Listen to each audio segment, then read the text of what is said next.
샬롬 할렐루야. 요한계시록 14장 11에서 18절입니다. 그 고난의 연기가 세세토록 올라가리로다. 짐승과 그의 우상에게 경배하고 그의 이름표를 받는 자는 누구든지 밤낮 쉼을 얻지 못하리라 하더라. 성도들의 인내가 여기 있나니 그들은 하나님의 계명과 예수에 대한 믿음을 지키는 자니라.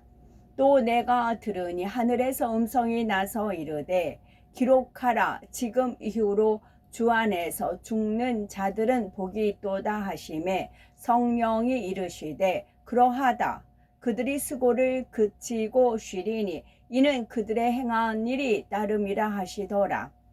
또 내가 보니 흰 구름이 있고 구름 위에 인자와 같은 이가 앉으셨는데 그 머리에는 금 면류관이 있고 그 손에는 예리한 낫을 가졌더라. 또 다른 전사가 성전으로부터 나와 구름 위에 앉은 이를 향하여 큰 음성으로 외쳐 이르되 당신의 낫을 휘둘러 거두소서. 땅의 곡식이 다 익어 거둘 때가 이르렀음이니이다 하니 구름 위에 앉으신 이가 낫을 땅에 휘두르매 땅의 곡식이 거두어지니라. 또 다른 전사가 하늘에 있는 성전에서 나오는데 역시 예리한 낫을 가졌더라.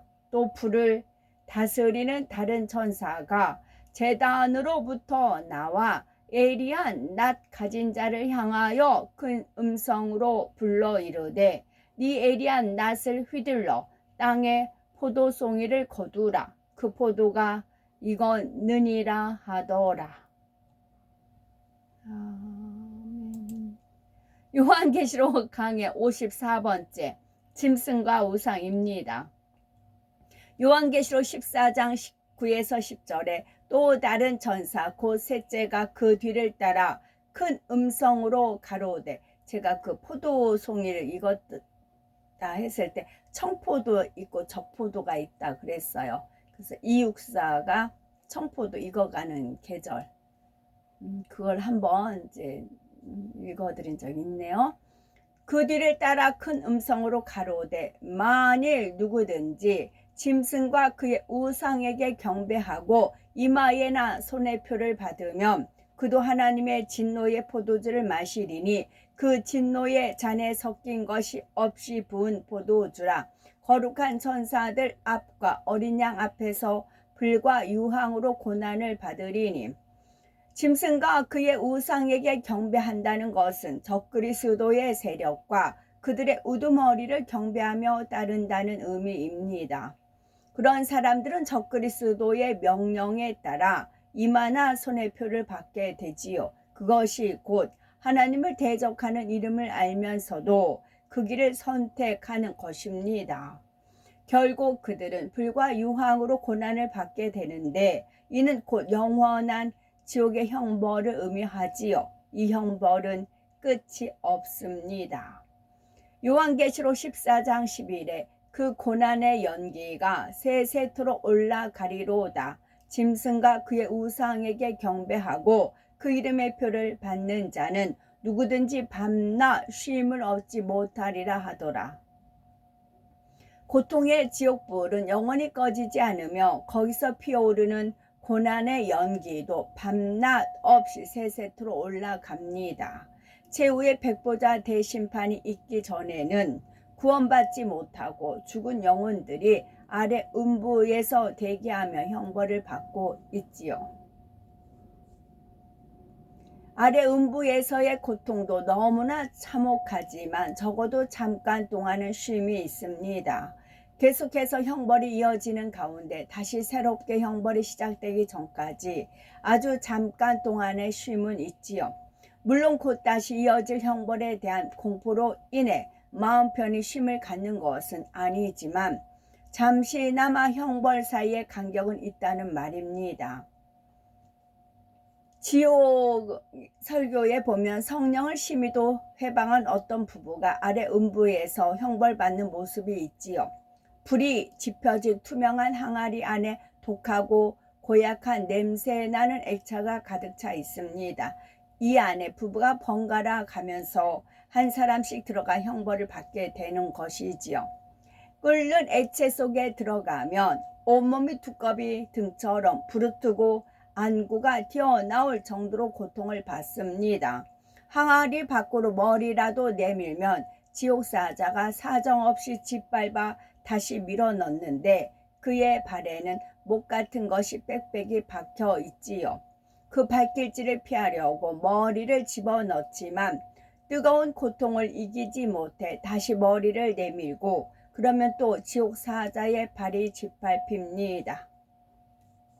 또 지옥사자의 발에 짓밟힙니다. 부부 중에 하나가 형벌을 받는 동안 다른 하나는 그 장면을 지켜보지요. 항아리가 투명하기 때문에 그 안에서 고통받는 모습을 밖에서도 그대로 볼 수가 있습니다.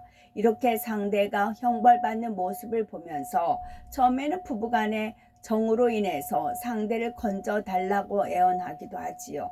하지만 시간이 지나면 달라집니다.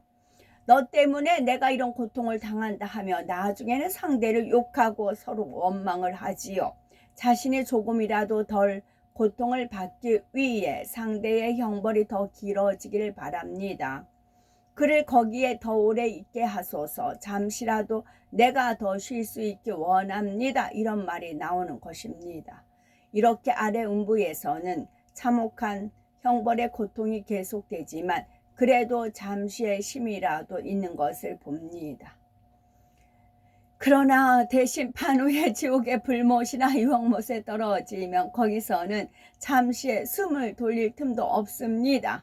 누구와 교대하는 것도 없고 언젠가 이 고통이 끝나리라는 소망도 없습니다. 끊임없는 고통으로 몸부림쳐야 하고 더욱이 유황못에 떨어진 경우에는 그 뜨거움이 너무 심하기 때문에 움직이지도 못하지요.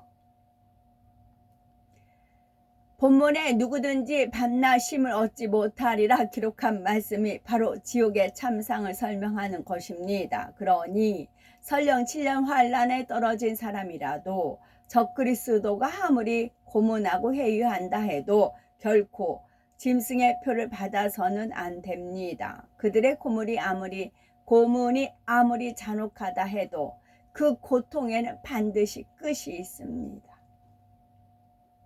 순교할 수만 있다면 그나마 지옥만을 면할 수가 있지요. 하지만 그 고문의 시간을 못 이겨서 짐승의 표를 받고 나면 그 후로는 영원한 형벌만이 남아 있을 뿐입니다. 반면에 그 고통을 이겨내면 그 후에는 쉼이 있지요. 요한계시록 14장 12절 성도들의 인내가 여기 있나니 저희는 하나님의 계명과 예수 믿음을 지키는 자니라. 물론 이 말씀은 창세일에 구원받은 모든 성도에게 해당이 됩니다. 믿습니다 고백만 한다고 해서 모두가 구원받는 것은 아니죠. 믿는 사람에게는 인내가 있습니다. 하나님의 계명과 예수 믿음을 지키기 위한 인내가 있는 것이지요. 영원한 내세에 대한 소망이 있기 때문에 이 좁은 길도 마다하지 않고 기쁨과 감사함으로 갈 수가 있는 것입니다. 인내가 없다면 결코 할 수 없죠. 이 말씀은 특별히 7년 환란 동안에 이 땅에 남은 사람들에게 구체적으로 적용이 되는 말씀입니다. 비록 그때라도 회개하고 돌이켜서 어찌하든 하나님의 계명을 지키며 어떤 상황에서도 주를 믿는 신앙을 지켜야 하지요. 그러한 인내가 있어야만이 그 영혼이 구원을 얻게 됩니다. 요한계시록 14장 13절에 또 내가 들으니 하늘에서 음성이 나서 가로되 기록하라. 지금 이후로 주 안에서 죽는 자들은 복이 있도다 하시매 성령이 가라사대 그러하다. 저희 수고를 그치고 쉬리니 이는 저희의 행한 일이 따름이라 하시더라. 주 안에서 죽는다는 것은 구원받았다는 뜻이지요. 지금 이후로 즉 이제부터라는 것은 7년 환란 중을 의미합니다. 7년 환란 중에라도 주 안에서 죽었다면 그는 정녕 복 있는 사람이지요. 구사일생이라는 말처럼 그 험난한 상황 속에서도 간신히 구원받은 소수의 사람에 들어갔으니 얼마나 복됩니까? 이때는 오래 살아 있을수록 고난이 더해지니 한시라도 빨리 주 안에서 죽는 것이 오히려 더 복이라는 사실입니다. 성령께서 말씀하시기를 그러하다 저희 수고를 그치고 쉬리니 이는 저희의 행한 일이 따름이라 하셨습니다. 저희 수고를 그치고 쉰다는 것은 이제 모든 핍박의 고난을 면하고 영육간의 안식을 누리게 될 것을 의미합니다. 이는 저희 행한 일이 따름이라는 것은 그들이 믿음을 지켜 순교한 그 행함으로 인해서 구원을 얻어 쉼을 얻게 된다는 뜻입니다. 순교의 행함으로 구원의 대가를 지불하는 것이지요. 요한계시록 14장 14에서 16절에 또 내가 보니 흰 구름이 있고 구름 위에 사람의 아들과 같은 이가 앉았는데 그 머리에는 금 면류관이 있고 그 손에는 이한 낫을 가졌더라. 또 다른 천사가 성전으로부터 나와 구름 위에 앉은 이를 향하여 큰 음성으로 외쳐 가로되 네 낫을 휘둘러 거두라. 거둘 때가 이르러 땅의 곡식이 다 익었음이로다 하니 구름 위에 앉으신 이가 낫을 땅에 휘둘러 곡식이 거두어지니라. 구름 위에 앉으신 이가 밑줄 짝입니다. 왜냐하면 제가 구름 사진을 찍으면 거기에 주님의 형상이 많이 떠요. 구름을 이제 제가 이렇게 찍으면 저는 이제 주님께서 이제 나다라고 알려주시죠. 그래서 보면은 주님의 형상이 있어요. 매번은 아닌데 자주 그렇습니다. 어머 주님 계시네요. 어머 주님 계시네요. 그래요. 숨은 그림 찾기 하듯이 구름 위에 앉으시니가 머리에는 금면류관이 있다는 것은 믿음은 바라보는 것들의 실상이고 보이지 않는 것들의 증거예요. 그래서 실상으로 증거로 나타난다고요. 머리에는 큰 면류관이 있다는 것은 큰 영광을 나타냅니다. 24장로가 쓴 면류관이 바로 큰 면류관이라 한 대로 천국에서 주어지는 큰 면류관은 큰 영광입니다. 이한 낫은 날카로운 낫으로 나오는데 이로울 이자도 날카로울 이자 그렇게도 쓴다고 하더라고요. 벼화 있죠. 벼화가 나무목에다가 삐치만 하죠. 거기에다가 칼도자해서 이한 낫인데 나무목에다가 생명이 들은 것이 벼예요. 이삭 벼. 날카로운 낫이 나오는데 근데 그 벼라는 게 참 신기해. 처음에 모로 시작하잖아요. 근데 풀 같잖아요.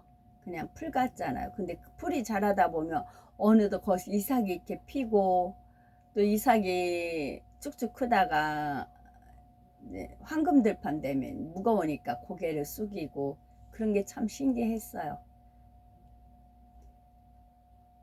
이 한 낫, 즉 날카로운 낫이 나오는데 낫은 풀이나 곡식을 베는 도구입니다. 이 낫은 영적으로 하나님께서 때가 이르면 어떤 일에 매듭을 지으신다는 의미이지요. 즉 잘라서 끝내신다는 말입니다. 여기서는 바로 6천년의 인간 경작을 마무리하시고 그 열매를 거두신다는 의미로 낫이 등장한 것입니다. 천사가 하나님의 영을 전달하자 천사가 하나님의 명을 전달하자 구름 위에 앉으신 이가 들고 있던 낫을 땅에 휘두르고 이에 곡식이 거두어졌습니다. 여기서 곡식은 구원받은 영혼들을 의미하지요. 땅을 경작하여 곡식을 수확하는 것처럼 하나님은 인간을 경작하여 알곡된 참 자녀들 얻고자 하셨습니다. 지금은 많은 것들이 이렇게 드러나고 감춰 있는 것들이 이렇게 드러나고 그런 시점인가 봅니다. 전철에서 어떤 이제 분이 막 탔어요. 이제 그래서 나 이제 어디 이제 멀리 간다고 그래서 자리가 마침 있어서 좋다고 그 말씀을 하시는 겁니다. 그래서 제사를 드리고 가시는가 봐요. 저한테 말을 먼저 거셔서 제사를 이제 드리고 가시는가 봐요. 그랬더니 우리 제사 안 지낸다고, 추도 예배 드린다고. 그래서 교회 다니세요? 그랬더니 이제 권사님이세요? 이제 그랬어요. 그랬더니 추도 예배 드릴 때 그 이제 영들을 부른대요. 그 추도 예배 드릴 때 영의 이름을 다 불러서 기도를 하면 그 영들이 너무 기뻐한대요. 그래서 제가 신천지인가 봐요. 이제 그랬어요. 신천지는 아니죠. 그래서 그럼 천주교요? 그랬어요. 그래서 이제 저쪽 이제 그 이태원 쪽에서 그분이 타셨어요. 그래서 이태원 쪽에 있는 교회가, 큰 교회가 2개가 있거든요. 제가 2 교회도 다 가봤어요. 그쪽 이태원 쪽에. 그래서 그 2 교회 중에 한 대를 이름을 댔어요. 거기는 아니고. 그래서 이제 제가 아예 과천 소망교회를 다닌다고 이제 그러더라고요. 근데 그 추도 예배 드릴 때 그래서 귀신한테 귀신 불러드리는가 보죠. 제가 그랬어요. 교회를 잘 찾아다녀야 된다고. 그래서 나는 과천 소망교회 다닌다고 하면서 추도 예배 때 그 이름들을 다 부르면 그 이름 부른 그 영들이 너무 좋아를 한다. 그래서 이름을 부른다. 짬뽕. 완전 짬뽕이죠. 뭐가 진리인지 저도 헷갈릴 정도로, 머리가 띵할 정도로 그렇게 되더라고요. 그래서 저희 먼저 내리고 이제 환승하면서 기다리는 시간에 과천 소망교회 목사님 도대체 어떤 분인가 살짝 들어봤어요. 근데 성령의 역사일까요? 아닐까요? 그렇더라고요. 그래서 정말 여기 가도 실망, 저기 가도 실망. 그래서 인간 경작의 역사라 표현하는 것입니다. 농부가 곡식을 경작하듯이 하나님께서 인간을 경작하신다는 의미이지요. 농사를 지을 때도 한 번 심고 거두는 것으로 끝나지 않고 매년마다 심고 거두기를 반복합니다. 이처럼 하나님께서도 아담의 범죄 이후 6천년의 세월 동안 무수한 사람들을 경작하셨습니다. 마침내 정하신 기한이 다 참으로 이제는 모든 경작을 마무리하시게 되지요. 이렇게 모든 인간 경작의 역사를 마무리하는 것을 본문에서는 낫을 휘둘러서 익은 곡식을 거둔다 표현을 한 것입니다. 그렇다면 이 구름 위에 앉은 이는 누구일까요? 여기에는 이중적인 의미가 있습니다. 첫째로는 구약의 관점으로 보면 모세입니다. 본문에 모세를 사람이라고 하지 않고 사람처럼 보인다고 표현한 이유는 천국에서 모세의 영광을 표현하기 위함입니다. 계시록을 기록한 요한은 지금 영안이 열려 보기는 하지만 자신은 아직 육의 몸을 입고 있는 상태입니다. 이런 상태에서 이미 천국의 영광을 입고 있는 모세를 보니 그 모습에 고개가 절로 숙여지는 것이지요. 더구나 모세는 경작받은 영혼들 중에 가장 높은 서열에 속해 있으니 얼마나 빛나고 어미한 모습이겠습니까? 그러니 사람이라고 하지 못하고 사람과 같다라고 표현을 한 것입니다.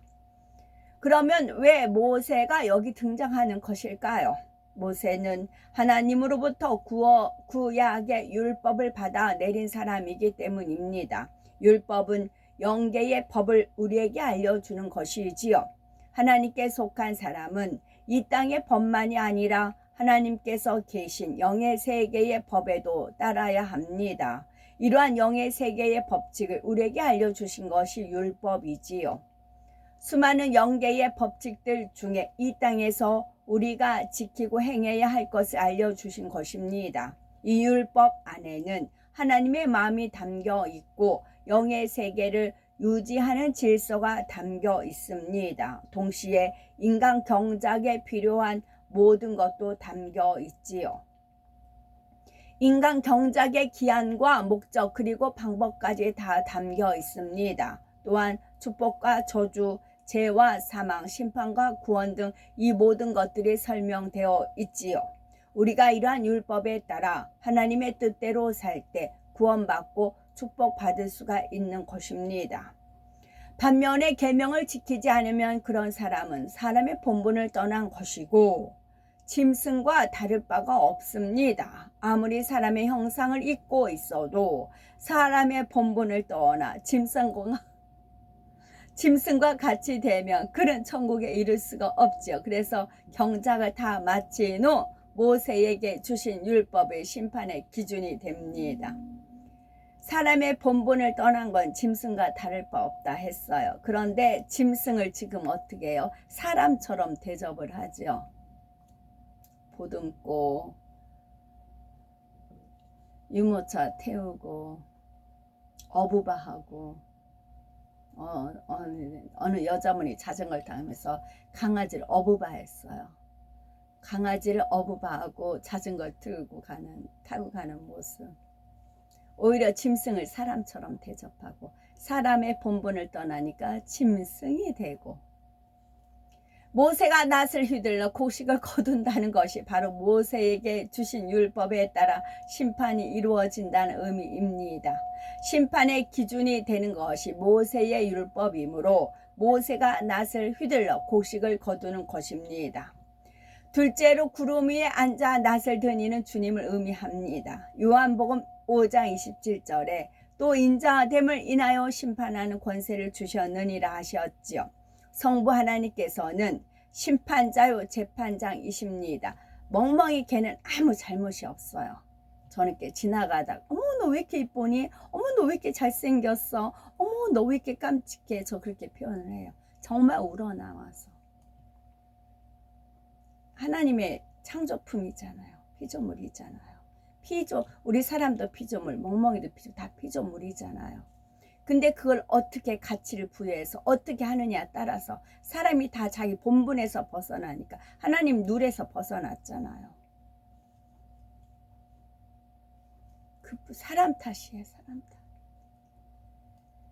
그 권세를 혼자만 가지신 것이 아니라 주님께도 심판의 권세를 나누어 주셨지요. 최후의 대심판 때도 성부 하나님 홀로가 아니라 성자 성령 하나님도 함께 보호자에 앉아 심판하십니다.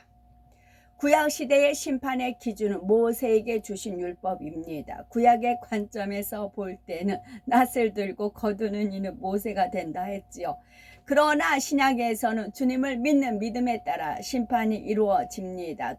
또한 구약은 신약의 그림자이며 모세도 율법을 완성하실 주님의 그림자이십니다. 사도행전 3장 22, 23절을 보면 모세가 말하되 주 하나님이 너희를 위하여 너희 형제 가운데서 나 같은 선지자 하나를 세울 것이니 너희가 무엇이든지 그 모든 말씀을 들을 것이라. 누구든지 그 선지자의 말을 듣지 아니하는 자는 백성 중에서 멸망받으리라 하였고 했습니다. 그리고 이 말씀대로 하나님께서 이 땅에 오셔서 하나님께서 모세를 통해 주신 율법을 사랑으로 완성시키셨지요. 그러면서 이후로는 심판의 기준이 주님이 되십니다. 요한복음 3장 17에서 18절에 하나님이 그 아들을 세상에 보내신 것은 세상을 심판하려 하심이 아니요 저로 말미암아 세상이 구원을 받게 하려 하심이라. 저를 믿는 자는 심판을 받지 아니하는 것이요 믿지 아니하는 자는 하나님의 독생자의 이름을 믿지 아니하므로 벌써 심판을 받은 것이니라 하셨습니다. 구약의 율법은 사실 예수님에 대한 예언이고 예수님께서 오셔서 그 율법을 온전히 이루셨지요. 이제부터는 예수님께서 그 낫을 휘둘러 구원받을 영혼들을 거두시는 것입니다. 주님은 이 땅에 사람의 아들이 아니라 하나님의 아들로 오셨지요. 따라서 주님을 사람의 아들이라 하지 않고 사람과 같으니라 표현하고 있는 것입니다. 주님께서 구름 위에 앉으셨다는 것은 주님께서 육의 세상의 하늘과는 다른 공간에 계시다는 사실을 설명합니다.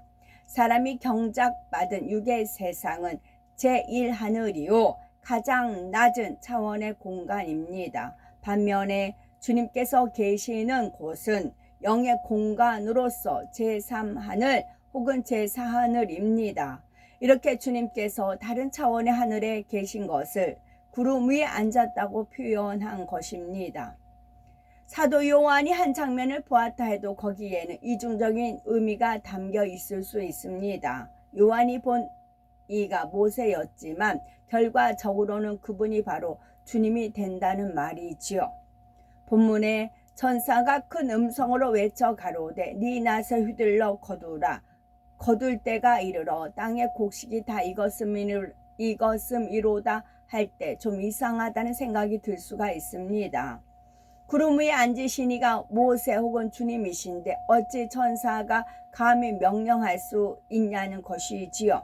그 이유는 여기 등장하는 천사가 지금 하나님의 뜻을 전달하는 사자이기 때문입니다. 예를 들어서 역사를 볼 때 아무리 서열이 높은 신하나 왕족이라 해도 왕의 사자가 와서 명령을 전할 때는 그 사자 앞에 무릎을 꿇게 됩니다. 왕의 사자가 왕의 명령을 대신 전할 때는 왕의 입장에서 말하는 것처럼 전하지요. 왕의 명을 받고 있는 상대방에게 존칭을 쓴다거나 높임만을 쓰는 것이 아닙니다. 이와 같은 이치로 지금 천사가 모세나 주님께 함부로 말을 낮춰 명하는 것이 아니라 하나님의 명령을 그대로 전하고 있는 것입니다. 이 명령을 천사가 큰 음성으로 외치는 것은 위험과 두려움과 긴박함 속에 이 모든 일들이 이루어진다는 의미이지요.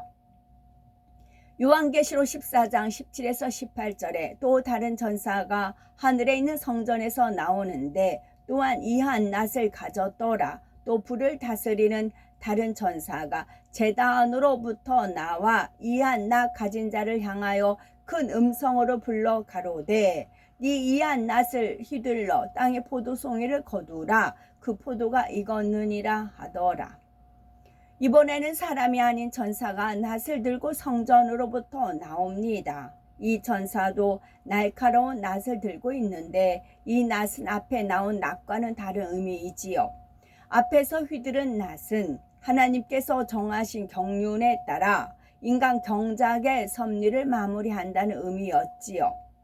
반면에 지금 천사가 들고 있는 낫은 구체적으로 그리스도를 통한 진리의 심판으로 마지막 결말을 이룬다는 말입니다.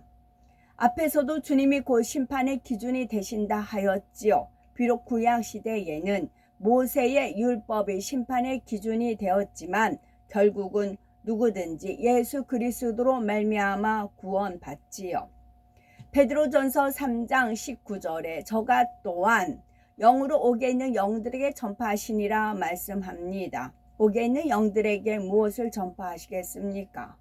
주님께서는 죽으시고 부활하시기 전에 구약시대에 구원받은 영들이 대기하던 곳에서 복음을 전파하셨지요.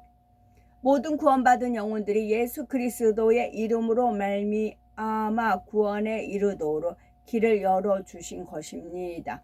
결국 예수 그리스도를 통한 진리의 심판으로 인간 경작의 결말이 드러나게 되지요. 또 다른 낫을 든 천사가 바로 지금 이를 수행하려는 것입니다. 제단에서 나온 불을 다스리는 천사가 낫을 든 천사에게 네 이 한 낫을 휘둘러 땅의 포도송이를 거두라 명합니다. 불을 다스리는 천사는 심판과 재앙에 대한 권한을 받은 천사입니다. 이 천사가 다스리는 불에는 영적인 불과 육적인 불 두 가지가 있습니다. 먼저 육적인 불이란 전쟁 무기들을 통해 일어나는 재앙의 불이지요. 인간의 악 속에서 만들어진 불입니다. 다음으로 영적인 불이란 영원히 꺼지지 않고 타는 지옥불입니다. 이런 불을 다스리는 천사가 명하니 이제 낫을 든 천사가 낫을 휘둘러 땅의 포도송이를 거두게 됩니다.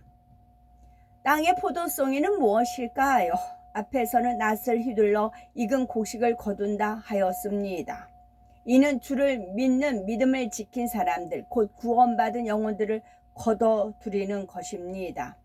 반면에 땅의 포도송이란 어둠에 속해 제 가운데 살았던 자들이 육의 기운을 받아서 맺게 된 열매입니다. 주님은 참 포도나무요, 우리는 가지라 했지요. 포도나무 가지는 시간이 흘러 철이 바뀌고 수확의 때가 이르러야 열매를 맺습니다. 즉 인간경작 6천년의 때가 차고 나서야 포도 열매를 거두게 되는 것입니다.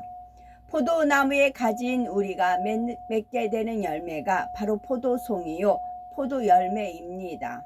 성령의 9가지 열매가 맺고 사랑의 열매도 맺고 빛의 열매도 맺는 것이지요. 육의 열매를 맺게 되는 사람들은 땅의 포도송이를 맺습니다. 어둠에 속해서 죄 가운데 살면서 육의 기운을 받아서 비진리의 열매를 맺지요. 때가 되어 경작의 경륜이 마무리될 때는 구원받을 알곡 영혼들을 거두는 것뿐만 아니라 구원받지 못한 영혼들도 거두어 드립니다. 마태복음 13장에 보면 좋은 씨를 뿌린 밭에 원수가 와서 가라지를 심어 놓았습니다. 종들이 가라지를 뽑아야 하는지를 묻자 주인이 무어라 대답합니까? 29, 30절에 주인이 가로되 가만두어라. 가라지를 뽑다가 곡식까지 뽑을까 염려하노라. 둘 다 추수 때까지 함께 자라게 두어라. 추수 때에 내가 추수꾼들에게 말하기를 가라지는 먼저 거두어 불사르게 단으로 묶고 곡식은 모아 내 곡간에 넣으라 하리라 했습니다. 추수 때가 되면 알곡은 거두는데 이때 가라지도 함께 거두어 알곡은 곡간에 넣고 가라지는 불에 태웁니다. 제가 저쪽 평택을 가다 보면 평택역에서 버스를 30분 타고 가거든요. 종점이에요. 그러다 보면 이제 처음에 모를 심을 때부터 쭉 봐왔어요. 일주일에 한 번씩 안 빠지고 일주일에 한 번씩 꼬박꼬박 갔으니까요. 그러니까 모가 크면서 이삭을 피면서 이제 거의 황금들판 되는 것까지 됐어요. 근데 이제 항상 그 노는 여기서 가라지가 엄청 많아요. 정말 이게 이삭이 10개라면 10개당 가라지가 1개씩 있을 정도. 이만큼이 이삭이다 하면 가라지 하나, 또 이만큼은 가라지 하나. 그래서 이렇게 버스 타고 보다 보면 그 가라지가 키가 크잖아요. 삐죽삐죽 엄청나요. 반은 아니고 한 3분의 1 정도는 가라지예요. 이제 버스 타고 그 밭이 있어요. 그 다음에 그 옆에 밭은 이제 가라지는 없더라고. 근데 다 쓰러졌어요. 그 안쪽에는 안 쓰러지고 행길가는 쫙 쓰러졌어요. 다 쓰러지고 한쪽 밭은 이제 가라지가 그렇게 많이 있고 그래요. 지나가면서 주님 저거 어떻게 해요? 이제 그러지요. 하나는 가라지가 꽤 많고 하나는 그럴 때는 농부가 이제 이 논을 안 들여본 거죠. 농부가 왔으면 일찍 둘러보면 바빴겠죠. 농부가 바쁘니까 이제 논이 멀어서 그럴 수도 있겠지만 가라지가 있든 말든 상관 안 하는 것이고 논도 한쪽이 쓰러졌어도 그냥 내팽겨 치는 거죠.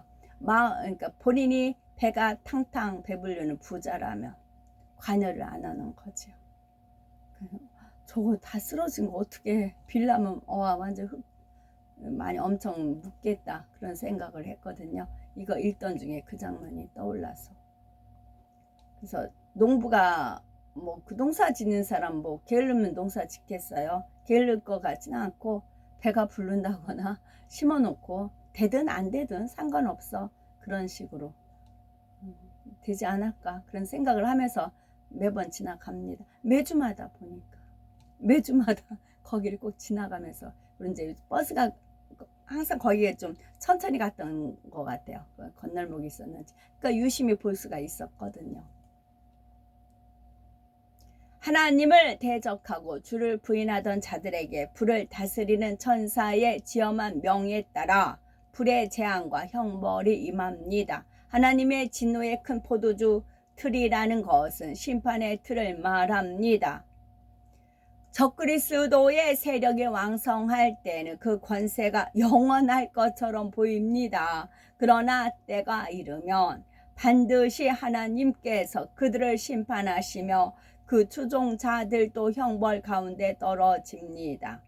하나님의 사람들이 이렇게 심판이 있을 것을 무수히 외쳐도 세상의 사람들은 그 말을 듣지 않습니다. 설마 하며 돌이키려 하지 않지요. 당장 눈앞에 보여지는 것에 현혹되어 앞일에 대해서 깨닫지를 못하는 것입니다. 그래서 마지막 때에 예수님께서 마태복음 24장 37에서 39절에 노아의 때와 같이 인자의 임함도 그러하리라. 홍수 전에 노아가 방주에 들어가던 날까지 사람들이 먹고 마시고 장가들고 시집가고 있으면서 홍수가 나서 저희를 다 멸하기까지 깨닫지 못하였으니 인자의 임함도 이와 같으리라 말씀합니다. 홍수가 나서 저희를 다 멸하기까지 깨닫지 못하였으니 인자의 임함도 이와 같으리라. 7년 환란이 끝나가는 시점에도 마찬가지입니다. 이미 휴거 사건도 보았고 7년 환란의 수많은 재앙들을 보았으면서도 여전히 현실에 안주하려는 사람들이 많죠. 현실의 안주하면은 뭐예요? 술에는 안주가 있습니다. 이제 세상 술에 취하다 보니까 안주가 필요한 거죠. 현실에 안주하려는 사람들이 많습니다. 그러다 마지막 기회마저 놓치는 것입니다. 그러나 우리는 눈에 보이는 현실에 연연해하지 마시고 마지막 때의 징조를 보고 깨닫는 지혜로운 우리가 되시고, 그래서 추수하는 마지막 날에 천국에 알사탕 알고 알날이 익은 알고 창고에 들어가는 귀한 영혼들이 다 되시기 바랍니다. 주님도 아버지께 상대성 공부를 해야 더 제가 이제 공부가 되는 거지요. 이제 그런 이제 뭐 벼가 쓰러진 거라든가 가라지가 많이 있는 거라든가 그런 걸 보면서도 공부가 되듯이 추석날 이제 84세 된 여자 어르신께서 그날 뭐 하냐고 자기랑 어디 이제 가자고 그러시더라고요. 거기를 춘천을 자주 가신대요. 그래서 거기에 구경거리가 많다고 좋다고 가자고. 그래서 아침 7시에 용산서 만나자고 그러시더라고요.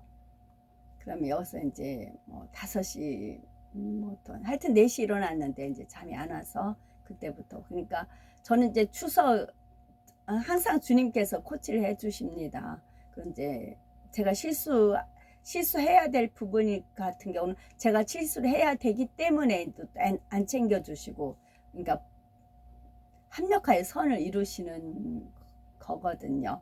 근데 이제 추석 때 당연히 음식점마다 다 문 닫았고 아침도 앉아 쓰고 오실 거고 하니까 그분 거, 내 거, 물, 뭐 커피, 뭐 이제 빵, 떡 뭐 해가지고 파리파리 어깨가 이제 아플 정도로 메고 갔어요. 갔는데 저는 이제 처음 가니까 초행길이니까 어떻게 가는지 몰라요. 근데 그분은 이제 몇 번 왔다 갔다 하니까 이제 그분이 이제 코치해 준다고 해서 그분을 믿고 갔는데 전철 말고 직접 가는 기차가 있대요. 근데 이제 기차가 마침 왔어요. 근데 주변에 물어보니까 이게 표가 있어야 된대요. 그래서 표가 있어야 된대요. 그랬더니 이게 이제 우리 이제 용산이가 각자가 그 카드를 찍고 왔단 말이죠. 지하철은. 그랬더니 이거 기차는 표가 있어야 된대요. 그랬더니 아니라고. 타가지고 이제 그 사람이 오면은 돈 더 얹어주면 된다고 그러시더라고요. 그리고 명절이라 이제 정부에서 이제 나랏돈이 많이 이제 더 왔대요. 통장에 더 입금이 되고 내가 다 찾아왔으니까 이제 그냥 해가지고 그냥 기차를 탔어요. 아니게는 한참 가니까 이제 표를 내놓으라고 하는 거지. 그랬더니 9,800원인데 50% 더 붙어요. 그러니까 10,000원이면 15,000원 한 사람당.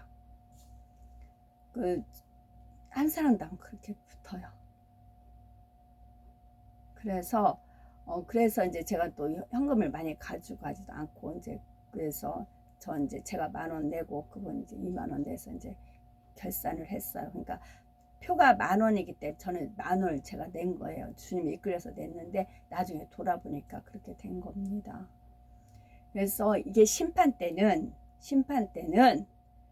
어리든 연세가 있든 여자든 남녀노소 뭐 나이 상관없습니다. 심판 그대로 이루어져요. 애누리 없이. 우리나라 이제 경로 사상이 좀 있잖아요. 그러니까 이제 연세 든 사람 우대 안 준다거나 양보한다거나 우겨도 그냥 봐준다거나 그러잖아요. 근데 심판 때는 애누리가 없어요. 이제 그분이 이제 더 본인이 다 자기가 책임진다고 해서 탔지만 이제 그렇게 된 겁니다. 그래서 이제 저는 그냥 10,000원 있어 냈고 이제 그분이 나머지 이렇게 해서 갔어요. 갔는데 추석이니까 이제 음식 좀 당연히 다 쉬었고 그 소양강 뭐 그 나온 거기 이제 화장실까지 문이 다 잠겨 있어요. 일체 전부 다 이제 잠겨 있고 그 주변만 도는데도 거미줄이 엄청나게 거미가 이렇게 몸에 스쳐가지고 다니지 못할 정도로 그 주변 강가만 거닐라고 해도 여기저기 먼지에다가 뭐에 쓰레기에다가 너무 더럽고 물대로 막 혼탁하고 그래요. 그러면서 저는 제가 늘 주님께서 천국은 이렇다 천사가 이런다 그런 것에 젖어 살거든요. 저는요. 이제 천사가 이렇게 꾸며놨고 천사가 이렇게 했고 이렇게 했고 늘 주님께서 떠올려 주시고 저는 꽃을 보거나 구름을 보거나 허다못해 유튜브로서 패션쇼를 본다거나 했을 때도 꽃이든 뭐 드레스든 옷이든 뭐 허다못해 머리가 여러 스타일이 있어요. 긴 머리라도 이걸 웨이브 한다거나 또 댕기를 딴다거나 여러 가지로 모양이 있거든요. 그거를 이제 유튜브 상으로 이렇게 이제 패션쇼라든가 뭘 보면 이제 주님께서 제 머리 이제 유머리 이렇게 한다 이제 그런 식으로 개선이 머리 이렇게 한다 그렇게 늘 그런 것에 젖어 있었어요. 저는요. 그러니까 삶 자체가 그런 거고 나는 지금 현재 어수선하게 삽니다. 어수선하게 살지만 천국은 천사들이 허전 반닥반닥 늘 주인이 언제 올지 모르니까 늘 쓸고 닦고 하고 반닥반닥하고 너무 행복해하고 그런 것에 젖어 살았어요. 저는. 그러다가 이제 갔는데 막 여기저기 거미줄에다 물은 막 흙탕물이지 완전 내방쳐 준 그런 이제 그렇게 된 겁니다. 그래서 사진만 찍고 오는데 전철은 3,300원 가고 그 기차는 이제 10,000원인 거죠. 근데 저는 3,300원 10,000원 차이가 저는 엄청 나요. 바쁜 것도 아니고 그래서 그 전철을 이제 타고 오는데 이제 어르신 이제 불편해 하는 거죠. 그게 그러니까 저는 1,000원이란 돈도 저는 뭐 피 같은 돈이란 말 표현하기 그렇지만 그런 것조차 저는 아껴 쓰고 전략을 해야 제가 유지가 됩니다. 그래야 이제 몸소 그런 근검 전략도 몸소에 내가 윗물이 맑아야 아랫물도 맑듯이 내가 근검 전략해야 말을 할 때도 뭐 아끼는 거 세상 바라보지 마세요 막 그렇게 하는 거지. 내가 혼자 펑펑 쓰면서 세상 바라보는 거는 돈 쓰는 거거든요. 세상은 돈을 안 쓰면 심심해가지고 견딜 수 없게끔 사람들한테 그렇게 충동 구매라는 거 있잖아요. 또 보면 견물생심 있고 충동 구매라든가 그렇게 하잖아요. 그래서 자꾸 돈을 쓰게끔 하고 카드 나가게끔 하고 그다음에 쪼들리게끔 하고 그럼 하나님한테 제대로 못 드리게 하고 이게 악순환이잖아요. 그래서 저는 적은 수입에서 안 쓰는 게 그러니까 오히려 이제 지혜를 주시죠. 주님께서 이건 이렇게 쓰고 이제 또 구하는 거죠. 구하면 주님께서 제가 스스로 이제 배워서 할 수 있는 그런 거를 하게끔 하지요. 그게 몸에 뱄어요. 그러니까 제가 결론이 뭐냐면 타인하고 저는 못 어울릴 수 없다는 게 결론이더라고요. 있는 사람은 있어서 저랑 못 어울려요. 제가 없으니까. 없는 사람은 정부에서 돈을 받잖아요. 저보다 더 수입이 많아요. 그 어르신 하여튼 저의 배가 나왔대 이번에. 그러니까 이건 꽁돈이다 하면서 쓰자는 거예요.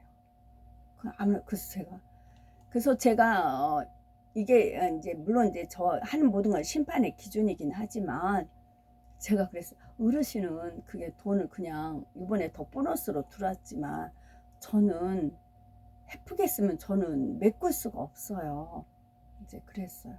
그래가지고 이제 전철을 타고 오는 거였죠. 그러면서 너무 감사한 건 제가 천국에 대해서 말씀을 드리잖아요. 근데 저는 허풍이 아니라고요. 제 얘기를 듣고 마음껏 기대를 하시고 천국에 왔어요. 그 이상이라고요. 제가 드리는 말씀은. 근데 저는 이제 그 어르신 말 듣고 이제 갔다가 이제 완전 다 이제 뻥찐 거죠. 그분이 이제 당연히 모르셨으니까 그렇게 했고, 또 그분이 이제 가자고 해도 저 못 가요 분명히 말했을 텐데 주님께서 오더 이제 오케이 해서 이제 간 거죠. 이거를 상대성을 공부하라고. 그러면서 여긴 만약에 그 갔던 그 소양강 그 무슨 댐인가 하여튼 거기가 그와 같은 똑같은 모양이 천국에 있다 하면은 천국에선 반짝반짝반짝 물도 깨끗하고 다리도 멋이고 주변도 온갖 곳에다가 막 너무 화려하고 깨끗하고 맑고 막 그렇게 예쁘게 단장을 해놓는 거죠. 누구나 가서 발 디디게끔 그렇게 된 거죠. 그래서 제가 우리 집 아까 동물 얘기하면서도 이제 우리 동물원 오픈 동물원 있어요. 저가 소유하고 있는 동물원을 오픈한다고요. 저는 아끼고 막 그러지. 오픈하는 동물원. 거기 와서 마음껏 동물들하고 대화 나누고 사랑 나누고 그래서 된다고요. 그래서 제가 드리는 말씀은 마음껏 최대한 상상하셔도 된다고요. 그리고 그거 말씀드릴게요. 제가 운동에 대해서는 잘 모릅니다. 만약에 제가 운동을 몰라서 태권도를 들어볼게요. 태권도가 단이 있을 거 아니에요. 뭐 1단부터 5단까지 있다고 하면은 1단이 높은가 5단이 높은가 전 모르지만 만약에 그 자기가 배운 스승이 3단까지예요. 그러면 그 3단인 스승한테 자기가 배워요. 그러면 3단 이상을 뛰어넘지를 못해요.